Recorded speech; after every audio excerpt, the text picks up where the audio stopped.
Hi, my name is Julie Brett. I live in San Jose, California with my husband Chris and our two little fur dogs. I'm a mother, stepmom, daughter, grandmother, and auntie. Although retired, I'm an independent contractor, a relocating consultant helping families from other countries relocate and settle into the area. Additionally, I also help care for my mother who's 98 years young and still going strong. 3 times a year, I do community volunteer work, serving seniors and getting a sense of satisfaction when I'm helping people. I love life, I love family, and I love to laugh out loud.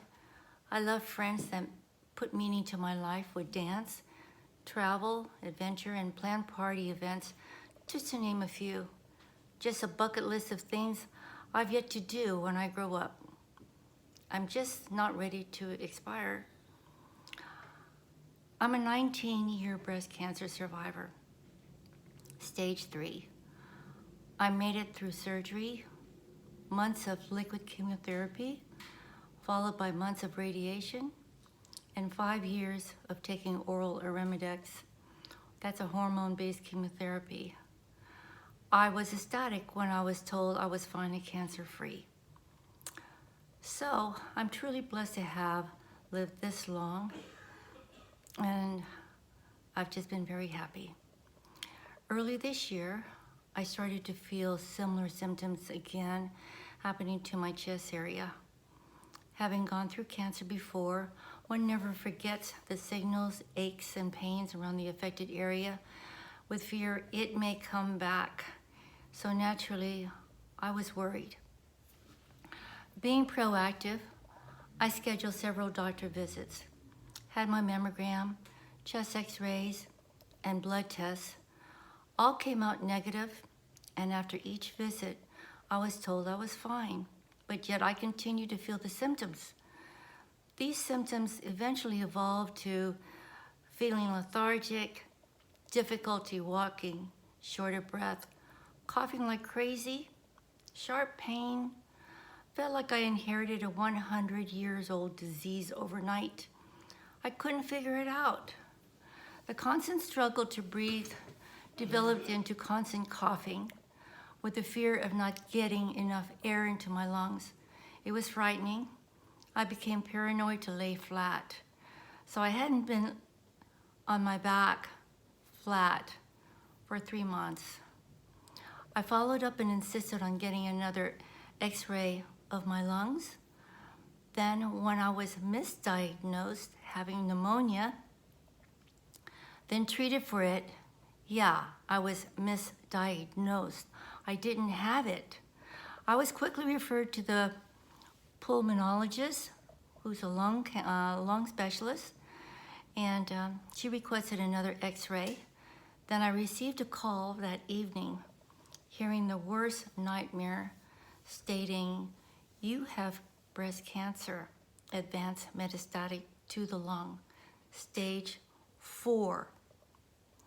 And need to see an oncologist right away." I was floored, shocked, numb, felt betrayed and helpless. All I heard echoed in my mind was stage 4. I met with the oncologist. He was kind, sympathetic, but notice he never checked my breathing nor touched my body other than a handshake, "Nice to meet you." And it felt so mechanical. Then I was prescribed Ibrance, the chemotherapy, and it's oral chemotherapy, and said that the drug was the drug of the market. 21 days on, 7 days off, every month, and Arimidex cancer cell inhibitor, take that daily. I was encouraged that my condition was treatable. There are positive results with this therapy, so he said. Towards the end of my first month of treatment, I experienced all the side effects listed on the warning label. My shortness of breath got worse to the point I couldn't talk, speaking 2 to 3 words, then catching my breath for air. I was a mess. It was a real struggle. A PT scan was in order. It verified that cancer was spreading to my left lung. Pleural effusion is what they call it. It's the fluid between the lung and the chest. In short, I started coughing up uncontrollable heavy phlegm. Urgently, the doctor prescribed ultrasound. Then my left lung was full of fluid, so 3 cm was extracted. Looking at the image, I didn't understand what we were looking at. There was so much black shadow along the lung, and he explained it's all cancer cells. I was terrified and felt really helpless. Going into my second month of Ibrance therapy, my coughing, breathing, and chest pains got worse to where I revisited the ultrasound again that very day. Results showed my left lung had almost collapsed, squeezed next to my heart, fluid also now affecting my right lung. This time the extraction was so painful I couldn't breathe and almost collapsed.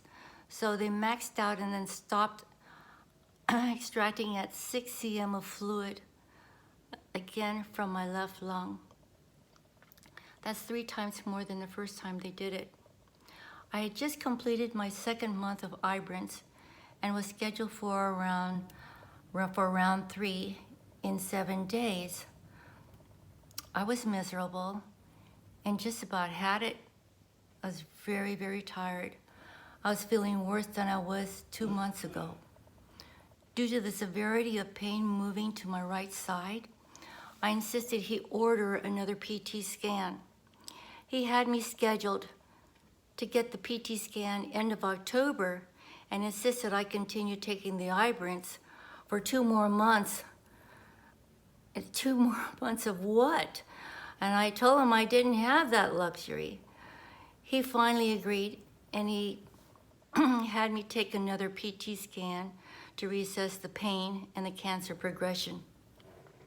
This time, we decided to confront the oncologist and talk turkey. What exactly is going on, and what are our options? The answer: your cancer is aggressive and multiplying. There's no improvement. I have what is called hormone receptor positive metastatic breast cancer to the lungs, stage 4. The combined chemotherapy treatment isn't working, and he suggested we try another drug, which was also uncertain. He finally confirmed there's no cure for my condition. Because of my aggressive cancer, we're talking a few months to maybe 2 years. That's it. Quality of life is still uncertain. Our emotions were shocked, felt betrayed, sad, helpless, and angry as hell. I asked about immunotherapy and any nutrition I could eat to help fight the C. He emphatically said, it doesn't work for my condition, and I can eat whatever I want. Well, what the heck? I couldn't believe what I was hearing. It was those words that Chris and I agreed to leave quickly and search for alternative solutions. I refused to believe it. Pharma can't be the only solution available. I was mad. Time is against me, but I'm not giving up. I'm angry as hell, and I'm fighting the big C.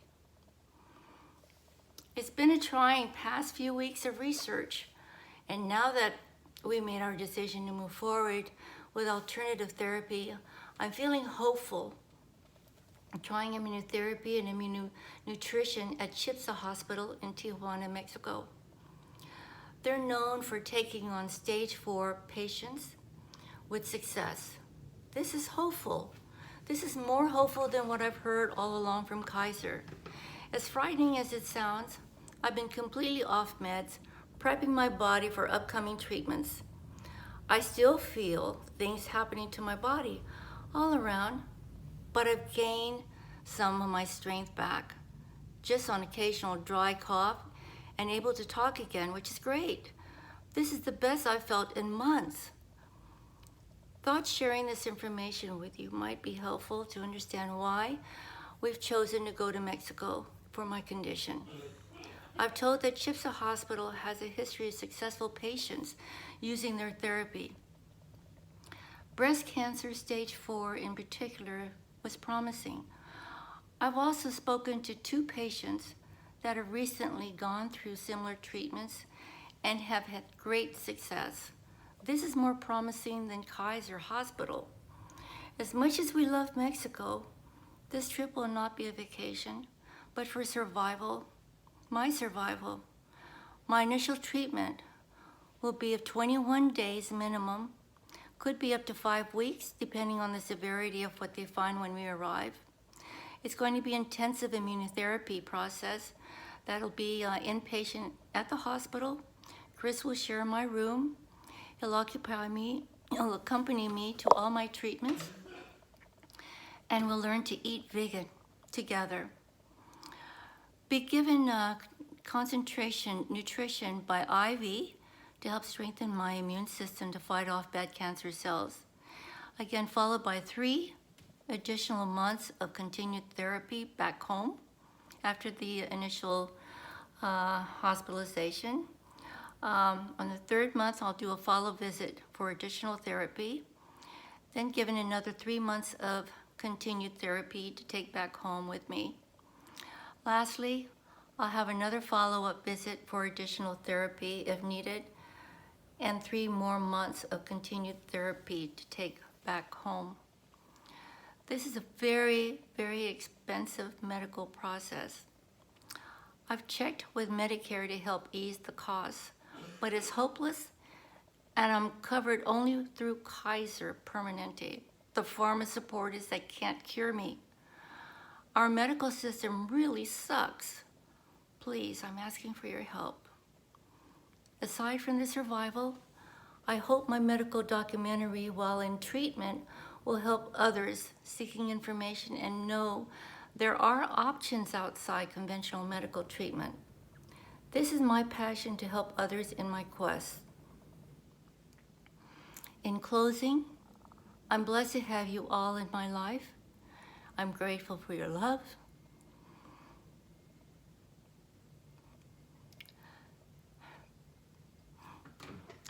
And thank you for all your well wishes and support.